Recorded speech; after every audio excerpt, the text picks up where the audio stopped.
कहानी की शुरुआत होती है एक घने जंगल को दिखाते हुए। एक आदमी पागलों की तरह भाग रहा था, इस उम्मीद में कि शायद उसे इस जंगल से भाग निकलने का कोई रास्ता मिल जाए, लेकिन ये जंगल इतना घना था कि यहाँ से बाहर जाने का कोई रास्ता नहीं नजर आ रहा था। यह आदमी सूरज को देखते हुए आगे बढ़ता है, लेकिन अब सूरज भी धीरे धीरे ढल रहा था, मगर इस आदमी ने भागना नहीं छोड़ा। भागते भागते एक पॉइंट आया जहाँ एक बोर्ड पर लिखा हुआ था पॉइंट ऑफ नो रिटर्न, यानी वहां से कोई वापस नहीं जा सकता। साथ ही इस बोर्ड पर नंबर 108B लिखा हुआ था। ये देखकर वो और भी ज्यादा परेशान हो जाता है। धीरे धीरे अंधेरा और बढ़ने लगा और पूरे जंगल में एक अजीब सा खौफ फैल गया। तभी अचानक एकदम से सारे परिंदे उड़कर वहां से चले जाते हैं। इस आदमी के कई मील के सफर के बाद भी उसे पूरे जंगल में कोई भी एक जंगली जानवर नहीं दिखाई दिया। न जाने ऐसा क्या था जिसे जंगली जानवर भी डर रहे थे। डर के मारे वह आदमी और भी तेजी से भागने लगा, लेकिन कई घंटों का सफर करने के बाद वह आदमी अचानक एक जगह पर आकर रुक गया और उसके चेहरे पर मायूसी छा गई, क्योंकि उसके सामने वही 108 नंबर वाला साइन बोर्ड था जिस पर लिखा हुआ था पॉइंट ऑफ नो रिटर्न। अब आदमी को समझ आया कि चाहे मैं जितना भी भागूं पर इस जंगल से निकल नहीं सकता, इसलिए अब वो वहां छुपने की जगह ढूंढने लगा। लेकिन वहां उसे छुपने के लिए कोई सेफ जगह नहीं मिली, इसीलिए अब वो पेड़ के ऊपर चढ़ जाता है। पर तभी उस पेड़ की टहनी टूट गई, जिससे वो आदमी काफी ऊंचाई से नीचे जमीन पर आ गिरा। पेड़ से गिरने के बाद वो बहुत ज्यादा जख्मी हो चुका था, उसे काफी गहरी चोटें आई। इससे पहले कि वो बेहोश हो जाता तभी अचानक जमीन हिलने लगी और अजीब सी गुराने की आवाजें आने लगी। वो आवाजें सुनकर आदमी के गले में सांसें अटक गईं। तभी अचानक कोई उसे खींच कर ले गया। खींचने वाला कौन था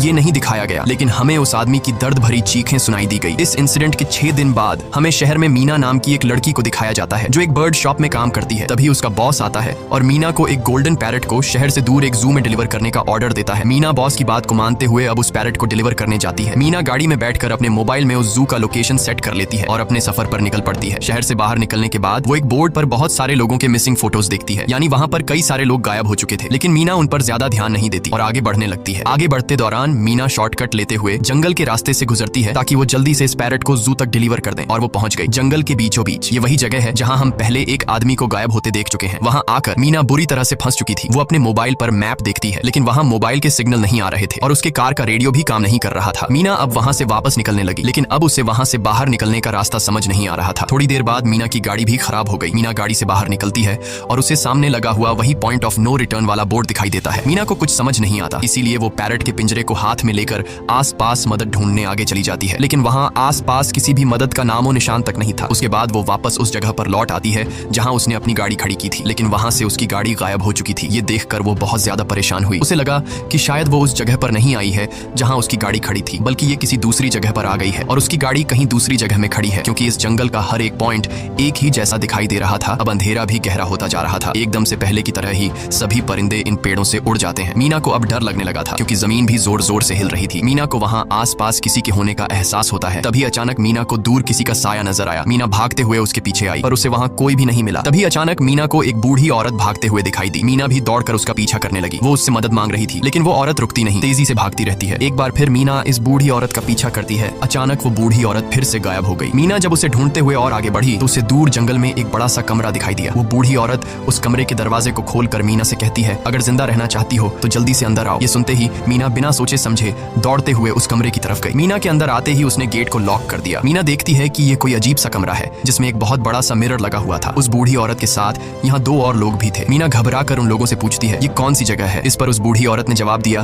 कि इस जगह को हम दी कोब कहते हैं। मेरा नाम है मैडलन, ये लड़की है कियारा और इस लड़के का नाम है डेनियल। बूढ़ी औरत मीना से कहती है कि अभी बातचीत का वक्त नहीं है, तुम जल्दी से हमारे साथ मिरर के सामने खड़ी हो जाओ, क्योंकि कोई हमें देखने आने वाला है। मीना पूछती है, आखिर हमें कौन देखने आ रहा है? तो वो बूढ़ी औरत उससे कोई जवाब नहीं देती। एकदम बाहर से अजीब सी आवाजें आने लगी। मीना डर के मारे पूछती है कि ये आवाज किस चीज की है? तो कियारा मीना को बताती है कि इन्हें हम वॉचर्स कहते हैं। वे शीशे के दूसरे ओर से हमें देख रहे हैं, पर हम उन्हें नहीं देख सकते। वे हर रात सूरज ढलने के बाद यहाँ आते हैं और हमें देखते रहते हैं जब तक सुबह का सूरज नहीं निकल आता। तभी शीशे के दूसरी तरफ से शोर आने लगा। मीना पूछती है, ये शोर कैसा है? उस बूढ़ी औरत ने बताया कि वॉचर्स तुम्हारे आने से खुश हैं, तुम्हें यहाँ देखकर तालियां बजा रहे हैं। मीना बुरी तरह से कंफ्यूज थी। वो जल्द से जल्द यहाँ से निकलना चाहती थी। मैडलिन जिन्हें वॉचर्स कह रही थी, न तो अब तक मीना ने उन्हें देखा और न ही किसी और ने देखा था। रात गुजर जाती है। सुबह होने पर ये लोग उस जगह से बाहर निकल आते हैं। मैडलिन बताती है कि वे वॉचर्स सिर्फ रात में ही बाहर निकलते हैं, दिन के वक्त हम लोग जंगल में आजाद घूम सकते हैं। मीना रात भर यही सोच रही थी कि कब सुबह होगी और जल्दी से मैं इस जंगल से बाहर निकल जाऊं, इसीलिए वह फौरन जंगल से बाहर निकलने का रास्ता ढूंढने लग जाती है। तब मैडलिन बाकी सबको उसे रोकने से मना कर देती है, जैसे कि वह जानती हो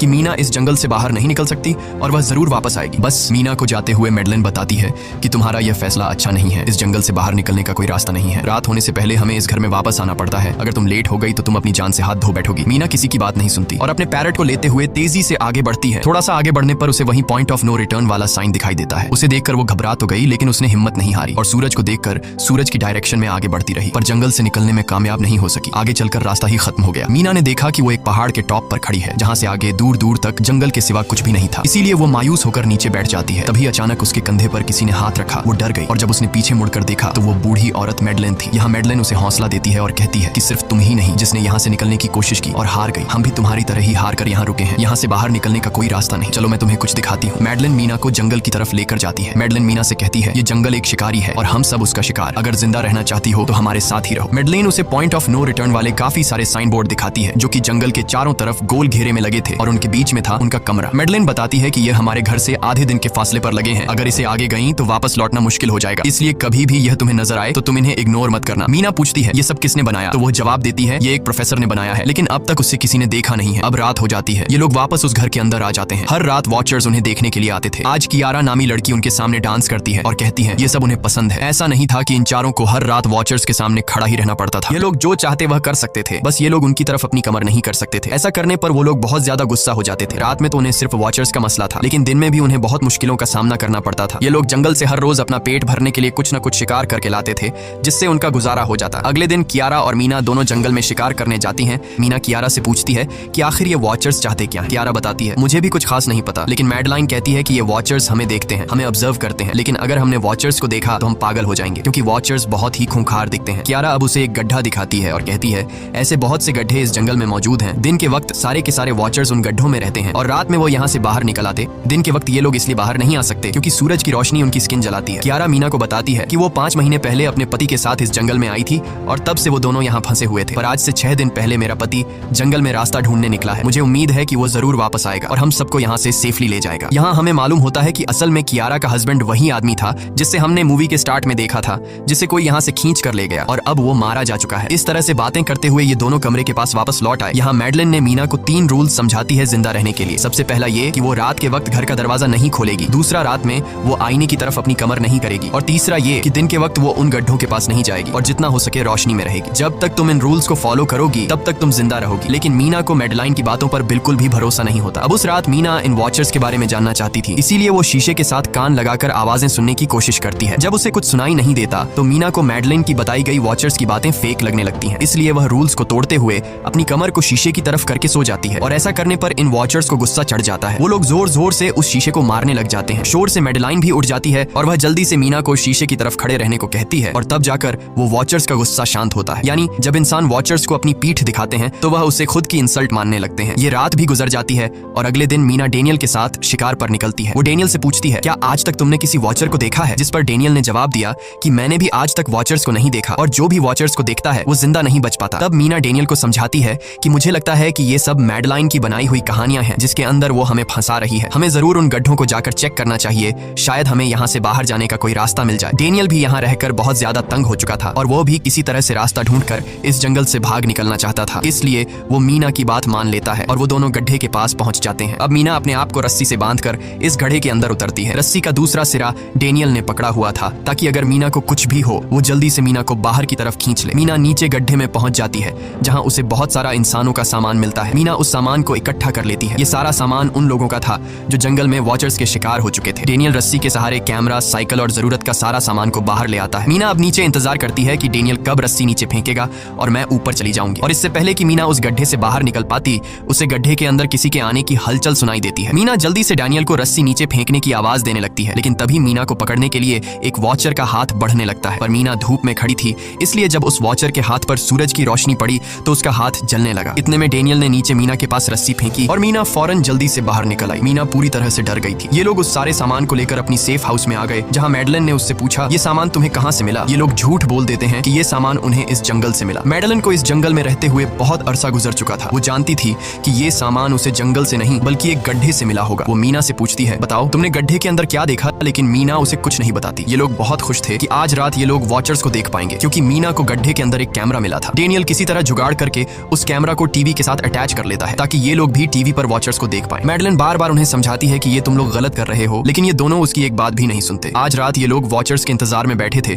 ताकि उन्हें वो देख पाए, लेकिन काफी रात होने के बावजूद भी आज कोई वॉचर उन्हें देखने नहीं आया और अब कुछ देर बाद उनके साथ कुछ अजीब सा होने वाला था। ये लोग बातचीत में मसरूफ थे कि तभी उनका दरवाजा खटखटाया जाता है, यानी दरवाजे पर किसी ने दस्तक दी। उन्होंने जल्दी से टीवी की तरफ देखा तो वहां उन्हें इंसानी टांगे दिखाई दे रही थी। बाहर जो कोई भी था देखा वो कियारा के हस्बैंड की आवाज में बात कर रहा था और वो जल्दी से दरवाजा खोलने को कह रहा था। कियारा को लगा कि जरूर उसका हस्बैंड यहाँ से बाहर निकलने का रास्ता ढूंढ आया है। वो जल्दी से उठकर दरवाजा खोलने के लिए जाती है, लेकिन मैडलिन बीच में आकर दरवाजा खोलने नहीं देती। वो कहती है कि मैं जानती हूँ बाहर तुम्हारा हस्बैंड नहीं है, क्योंकि मैडलिन जानती थी कि रात के इस अंधेरे में कोई भी इंसान इस कमरे तक नहीं पहुंच सकता। लेकिन कियारा को मैडलिन की बातों पर यकीन नहीं होता और वो दरवाजा खोलने की कोशिश करती है, जिसके बाद मैडलिन कियारा से कहती है कि वो तुम्हें फंसा रहा है, तुम उसका इम्तिहान ले लो, तुम उसे कोई ऐसी बात पूछो जिसके बारे में सिर्फ तुम या तुम्हारा हस्बैंड जानता हो। कियारा बाहर खड़े हुए इंसान से एक किताब के बारे में सवाल करती है जिसके बारे में उसे पता होना चाहिए था, लेकिन जब बाहर खड़ा हुआ इंसान कोई जवाब नहीं देता तो ये समझ जाते हैं कि ये वॉचर ही है। ये लोग जब दरवाजा नहीं खोलते तो वॉचर उनके बाहर लगाए हुए कैमरा को तोड़ देता है और यहाँ हमें एक बात पता चलती है कि वॉचर्स इंसान के रूप में भी खुद को बदल सकते हैं। वॉचर्स उनकी इस हरकत पर बहुत ज्यादा गुस्सा हो गए थे। वे बहुत तेजी से शीशे को मारने लगे जिससे शीशे में एक बड़ा क्रैक भी आ जाता है, लेकिन यहाँ मैडलिन समझदारी दिखाते हुए सबको लाइन से शीशे की तरफ खड़ा कर देती है, जिससे वॉचर्स का गुस्सा थोड़ा बहुत ठंडा हो जाता है और वे वहां से चले जाते हैं। अब यहाँ मीना मैडलिन को बताती है कि हमने गड्ढे में से ये सारा सामान चुराया था। ये सुनकर मैडलिन बहुत ज्यादा गुस्सा हो जाती है कि तुम लोगों ने दूसरा रूल भी तोड़ दिया। अगली सुबह मैडलिन उस गड्ढे से लाया हुआ सारा सामान उठाकर वापस उसी गड्ढे में फेंक देती है, जिससे उन वॉचर्स का गुस्सा थोड़ा शांत हो जाता है। मगर अब इन लोगों को जंगल में बहुत ही ज्यादा अजीब चीजें दिखाई देना चालू हो गई थी और उसका सबसे ज्यादा असर डेनियल पर होता है। डेनियल अचानक बात बात पर बहुत ज्यादा गुस्सा करने लग जाता है। दूसरी तरफ कियारा, जिससे पहले उम्मीद थी कि उसका हस्बैंड जिंदा है और वो यहाँ आकर उसे यहाँ से बचा लेगा, लेकिन अब उसे पता चल चुका था कि उसका हस्बैंड अब वापस नहीं आएगा, जिसकी वजह से वह अंदर ही अंदर पूरी तरह से टूट चुकी थी और वो डिसाइड करती है कि वह वॉचर्स के इन गड्ढों में कूदकर अपनी जान दे देगी, क्योंकि अब उसके पास जीने की कोई वजह नहीं रही। वह ऐसा करने ही वाली होती है कि मीना आकर उसे बचा लेती है। इसी बीच हम देखते हैं कि डेनियल मैडलिन की तरफ अजीब तरह से देख रहा होता है और वह गुस्से में आकर मैडलिन को पेड़ के साथ बांध लेता है। डेनियल ने कहा कि अब मैं इस बुढ़िया के कोई रूल्स नहीं मानूंगा, अब यहाँ सिर्फ मेरी बात मानी जाएगी। अब रात होने वाली थी, इसलिए डेनियल कमरे की तरफ भागा और कियारा भी उसके पीछे भागी, लेकिन मीना मैडलिन के पास आई और उसकी रस्सियां खोलने लगी। दूसरी तरफ डेनियल ने कियारा को लेकर कमरे का दरवाजा अंदर से बंद कर दिया और मीना और मैडलिन को बाहर वॉचर्स के लिए छोड़ दिया। मीना और मैडलिन डेनियल से दरवाजा खोलने के लिए गिड़गिड़ाते रहे। डेनियल से रिक्वेस्ट करते हैं कि प्लीज दरवाजा खोल दो, लेकिन डेनियल ने दरवाजा नहीं खोला। अब बाहर चारों तरफ अंधेरा छा गया और वॉचर्स के आने का टाइम हो गया, इसलिए अब मजबूरन उन्हें अपनी जान बचाने के लिए एक घने पेड़ के नीचे रहकर छिपना पड़ा। थोड़ी देर बाद उन्हें वॉचर्स की गुराने की आवाजें आने लगी। इस टाइम मीना और मैडलिन के साथ हमें भी उन वॉचर्स की एक झलक दिखाई जाती है। ये लोग लंबे पतले और खतरनाक थे। सब अपने अपने गड्ढों से निकलकर इंसानों को देखने के लिए उस सेफ रूम तक पहुंचते हैं और जब ये लोग देखते हैं कि मीना और मैडलिन वहां नहीं है तो वो उनको खाने के लिए जंगल में ढूंढने लग जाते हैं। और जब ये वॉचर्स दूर जाते हैं तो मौके का फायदा उठाते हुए ये दोनों फिर से सेफ रूम तक आ जाते हैं और डेनियल से रो रो कर दरवाजा खोलने को कहते हैं। इस बार डेनियल के दिल में रहम जाग जाता है और वो उनके लिए दरवाजा खोल लेता है। अब अंदर जाने के बाद पहले तो मैडलिन डेनियल पर गुस्सा करती है और फिर इन सबको शीशे के सामने खड़ा करके वॉचर्स के बारे में कुछ बातें बताती है। मैडलिन ने कहा कि अब तक हम बहुत से रूल्स तोड़ चुके हैं, इसलिए मुझे नहीं लगता कि इस बार वॉचर्स हमें माफ करेंगे। मैं तुम लोगों को वॉचर्स के बारे में कुछ सच्चाई बताना चाहती हूँ। दरअसल मैं जब यहाँ पहली बार आई थी तो मैंने कुछ ऐसा देखा जिससे मेरे होश उड़ गए। मैंने अपना ही एक डुप्लीकेट देखा। असल में वो एक वॉचर था जो मेरा रूप लेने की कोशिश कर रहा था। हालांकि उसकी आंखें और बाल बिल्कुल परफेक्ट नहीं थे। मीना ने पूछा कि आखिर ये वॉचर्स हैं क्या चीज, जिस पर मैडलिन ने जवाब दिया कि ये सारे क्रीचर्स फेरीज हैं जो किसी जमाने में इंसानों के साथ मिलकर रहते थे। फेरीज पंखों वाले एक जादुई जीव थे, लेकिन वक्त गुजरने के साथ इंसानों को फेरीज की शक्तियों से डर लगने लगा, इसीलिए इंसानों ने फेरीज को खत्म करने का सोचा। इंसानों की तादाद ज्यादा थी, इसलिए फेरीज इंसानों का मुकाबला नहीं कर पाए। इंसानों ने इन फेरीज को जंगल में एक बहुत बड़े गड्ढे के अंदर कैद कर लिया और उन्हें श्राप से हमेशा हमेशा के लिए इस गड्ढे में बंद कर दिया। उसके बाद फेरीज कई 100 सालों तक उस गड्ढे में कैद रहे, लेकिन फिर वक्त के साथ उन्होंने जमीन के अंदर खुदाई करके निकलने के रास्ते बना लिए। आज वही फेरीज वॉचर्स के रूप में गड्ढों से निकलकर हमारे सामने आते हैं। हालांकि कई 100 सालों तक जमीन के अंदर रहने की वजह से उन्होंने अपने पंख और जादुई शक्तियां खो दी और साथ ही उन्हें सूरज की रोशनी से तकलीफ होने लगी, लेकिन अब भी उनमें रूप बदलने की शक्ति है। इस पर डेनियल ने मैडलिन से पूछा कि ये वॉचर्स हमसे क्या चाहते हैं और ये हर रात हमें देखते क्यों हैं, जिस पर मैडलिन ने बताया कि ये वॉचर्स एक बार फिर से जंगल से निकलकर इंसानों के बीच रहना चाहते हैं, लेकिन अपने असली रूप में ये इंसानों के बीच नहीं रह सकते। इसीलिए उन्होंने हमें यहाँ रखा हुआ है ताकि हमें देखकर हमारा रूप ले सकें और हमसे आज के दौर के तौर तरीके सीखकर इंसानों के बीच रह सकें। मैडलिन ये सब बातें बता ही रही थी कि अचानक सभी वॉचर्स वापस लौट आए और जब वॉचर्स को पता चलता है कि मैडलिन और मीना वापस अपने कमरे में आ गए हैं तो वो सब गुस्से से भड़क उठे और दरवाजा तोड़ने की कोशिश करने लगे। इन चारों ने टेबल को खींचकर दरवाजे के सामने रख दिया ताकि दरवाजा वॉचर्स तोड़ न सके, लेकिन वॉचर्स की ताकत काफी ज्यादा थी और इन चारों को पता चल चुका था कि जल्द ही वॉचर्स अंदर आ जाएंगे और उन्हें मौत अपनी आंखों के सामने दिखाई दे रही थी। तभी उन्होंने देखा कि टेबल को घसीटकर दरवाजे तक ले जाने की वजह से कारपेट पलट गई है। जब उन्होंने कारपेट हटाया तो उन्हें नीचे एक बड़ा लोहे का गेट नजर आया। उन्होंने जल्दी से गेट खोला तो उन्हें पता लगा कि नीचे एक बहुत बड़ा बंकर है। ये लोग जल्दी से उस बंकर के अंदर घुस गए और ऊपर से लोहे का गेट बंद कर दिया। ये लोग इस बात को लेकर परेशान थे कि ये बंकर यहाँ पर मौजूद था और इन लोगों को पता भी नहीं चला। इस बंकर के नीचे बहुत फैसिलिटीज थी, हजारों दिन का खाना, एक कंप्यूटर और भी बहुत सारा जरूरत का सामान रखा था। मीना जानना चाहती थी कि आखिर ये जगह किसने बनाई, इसीलिए वो उस कंप्यूटर को को ऑन कर लेती है। उस कंप्यूटर में बहुत सारा डेटा सेफ था, जिसे खोलने पर उन्हें पता चलता है कि ये सारी जगह प्रोफेसर मार्टिन ने बनाई थी। असल में प्रोफेसर को इन क्रीचर्स के बारे में पता था। वो इन वॉचर्स पर रिसर्च करना चाहता था, इसीलिए उसने ये बंकर बनाया था। पैसों का लालच देकर वो दूसरे इंसानों को काम के लिए यहाँ लेकर आता था और रात के वक्त मजदूरों को ऊपर कमरे में छोड़कर खुद यहाँ आकर छुप जाता था और वो वॉचर्स फिर उन इंसानों को खा जाया करते थे। अगली वीडियो में डॉक्टर मार्टिन बताते हैं कि उनकी रिसर्च के दौरान उन्हें एक सबसे अलग फेरी मिली जो रोशनी में भी उन गड्ढों से बाहर आ सकती थी। डॉक्टर बताता है कि उस वॉचर ने एक बच्ची का बिल्कुल परफेक्ट रूप ले लिया था जिसे कोई पहचान नहीं सकता था। वो बहुत अच्छी थी, उसने डॉक्टर मार्टिन को मारा नहीं। डॉक्टर मार्टिन उसे यहाँ ले आया। तभी प्रोफेसर ने कैमरा को दूसरी तरफ मोड़ा। तब उन्होंने देखा कि प्रोफेसर ने उस छोटी सी बच्ची के रूप में आए वो क्रीचर को पिंजरे में कैद कर लिया है। पता नहीं डॉक्टर उसके साथ कौन सा एक्सपेरिमेंट करने वाला था। उस कंप्यूटर में बहुत सी वीडियोस थी और हर वीडियो में कुछ न कुछ बताया हुआ था। मीना बस ये जानना चाहती थी कि आखिर में क्या हुआ, इसीलिए वो सबसे आखिरी वीडियो प्ले करती है जिसमें वह देखती है कि प्रोफेसर खुद को और उस फेरी को मारने वाले हैं। मरने से पहले वह इस जंगल में फंसे हुए लोगों के लिए यहाँ से निकलने का रास्ता बता देता है और कहता है कि शाम में जिस डायरेक्शन में परिंदे भागते हैं उस डायरेक्शन में भागने से वे लोग इस जंगल से निकल सकते हैं। उसने इस रिकॉर्डिंग मैसेज में कहा था कि अगर कोई इस जंगल से निकलने में कामयाब हो गया तो यूनिवर्सिटी में जाकर मेरी सारी रिसर्च तबाह कर देना। मैंने यहाँ आकर बहुत बड़ी गलती कर दी। उसके बाद प्रोफेसर ऊपर चले गए और फिर 2 गोलियों की आवाज आई जिससे उन्हें समझ आया कि प्रोफेसर ने पहले उस फेरी को मारा और फिर खुद को गोली मार दी। आज रात ये चारों बहुत खुश थे क्योंकि उन्हें इस जंगल से जान छुड़ाने का रास्ता मिल गया था। अगली सुबह सभी लोग अब बंकर से बाहर निकलते हैं तो देखते हैं कि उनका सेफ हाउस उन वॉचर्स ने पूरी तरह तबाह कर दिया है और आज के दिन उन्हें लाजमी इस जंगल से निकलना होगा वरना ये लोग मारे जाएंगे क्योंकि रात को अब उनके पास छिपने के लिए कमरा भी नहीं बचा था। ये लोग अब यहाँ जंगल से निकलने के रास्ते में बढ़ने लगते हैं। वो परिंदे जिनके बारे में प्रोफेसर बता रहे थे वे तो शाम को उड़ने वाले थे, लेकिन उन्हें शाम होने से पहले जंगल से बाहर निकलना था। इसलिए मीना अपने पास मौजूद पैरट को आजाद कर देती है। जिस डायरेक्शन में वह उड़ता है उसी डायरेक्शन में ये लोग चलने लग जाते हैं। चलते हुए रास्ते में ही उन्हें एक कब्र मिली। मैडलेन उस कब्र को देखकर बताती है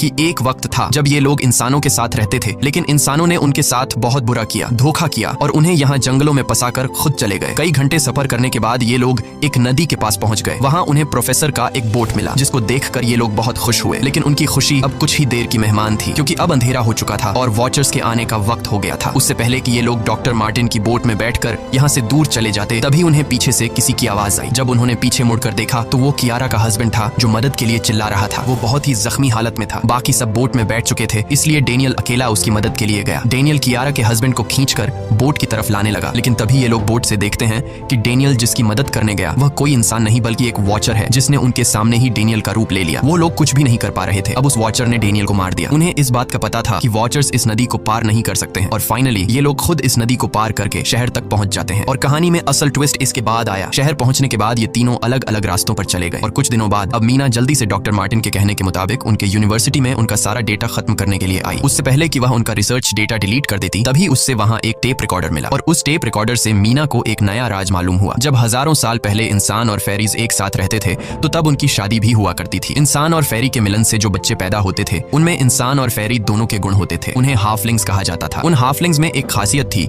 कि वे रूप बदलने में इतने माहिर होते थे कि वे किसी मरे हुए इंसान का रूप भी बदल सकते थे। प्रोफेसर का मानना था कि जब इंसानों ने फेरीज को जंगल के अंदर गढ़ों में कैद कर लिया था तब हाफलिंग इंसानों के बीच अपना रूप बदलकर चुपके से रहने लगे और वो आज भी किसी न किसी रूप में इंसानों के बीच मौजूद है। मीना जब प्रोफेसर के ऑफिस में आई और वहाँ पर जांचबीन करने लगी तो वहाँ उसके हाथ कुछ ऐसी तस्वीरें लगी जिसने उसके होश उड़ा दिए। उसने देखा कि तस्वीर में जो प्रोफेसर के साथ लेडी खड़ी है वो कोई और नहीं बल्कि मैडलेन है और असल में मैडलेन प्रोफेसर की वाइफ है। वो कंफ्यूज हो जाती है कि मैडलेन ने उसे यह बातें क्यों नहीं बताई। इस भारी कंफ्यूजन को शेयर करने के लिए वो कियारा के पास आती है और उसे बताती है कि जिस मैडलेन से हम जंगल में मिले थे वो असल में प्रोफेसर मार्टिन की वाइफ है, लेकिन उसने हमें यह सच्चाई इसलिए नहीं बताई क्योंकि वो खुद एक इंसान नहीं बल्कि एक रूप बदलने वाली फेरी थी। मैंने जब रिसर्च किया तो मुझे पता चला कि काफी साल पहले प्रोफेसर की वाइफ मैडलेन कैंसर की वजह से मर गई थी। ये सुनकर कियारा कहती है कि फिर वो मैडलेन कौन थी जो इतने समय से हमारे साथ थी। इस पर मीना कहती है मुझे सब समझ आ रहा है। दरअसल प्रोफेसर अपनी वाइफ के मरने से बहुत दुखी थे और उसे हर हाल में वापस पाना चाहते थे और जब प्रोफेसर को इन रूप बदलने वाली फेरीज के बारे में पता चला तो प्रोफेसर ने उस रूप बदलने वाली फेरी को पिंजरे में कैद किया जो एक बच्ची का परफेक्ट रूप लेकर उनके पास आई थी। प्रोफेसर ने अपनी वाइफ की फोटो दिखाते हुए उस फेरी को अपनी वाइफ मैडलेन जैसा बना दिया क्योंकि वो फेरी बाकी फेरीज से अलग थी। वो दिन में भी बाहर आ सकती थी। मीना ने कहा कि मैंने मैडलेन को यहाँ बुला लिया है, हमें किसी तरह से करके उसे वापस जंगल भेजना होगा। तभी एक कार वहाँ आकर रुकी। जब उस कार से जो इंसान उतरा उसे देखकर मीना के गले में सांस अटक गई। वो कियारा थी, यानी कि अब तक जो मीना के साथ थी वो मैडलेन थी। उसने कियारा का रूप ले रखा था। कियारा जैसे ही घर के अंदर आई तभी मैडलेन ने कियारा के हस्बैंड के रूप में बदलकर उसे बेहोश कर दिया। मीना ने मैडलेन से कहा आखिर तुम चाहती क्या हो, जिस पर मैडलेन गुस्से में आकर कहा मैं फेरीज की सबसे अलग मखलूक हूँ। मेरे सभी साथी बचपन से मुझे चिढ़ाते थे, वो मुझे अपने साथ नहीं रहने देते क्योंकि मैं सबसे अलग थी। मैं उस जंगल में अकेली पड़ चुकी थी और मैं उस जंगल से निकलकर बाहर लोगों के साथ मिलकर रहना चाहती थी। फिर एक दिन प्रोफेसर उस जंगल में आया,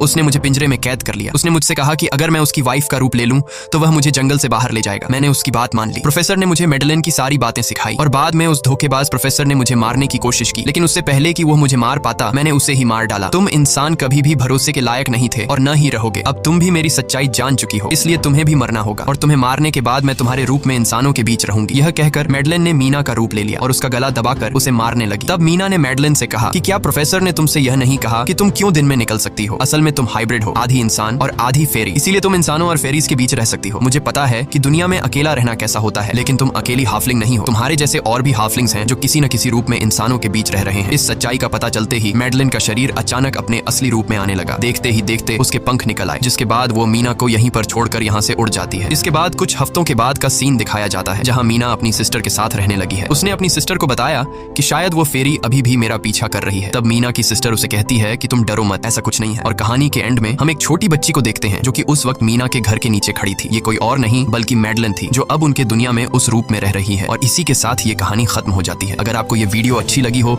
तो हमारे चैनल को सब्सक्राइब और वीडियो को लाइक जरूर कीजिएगा।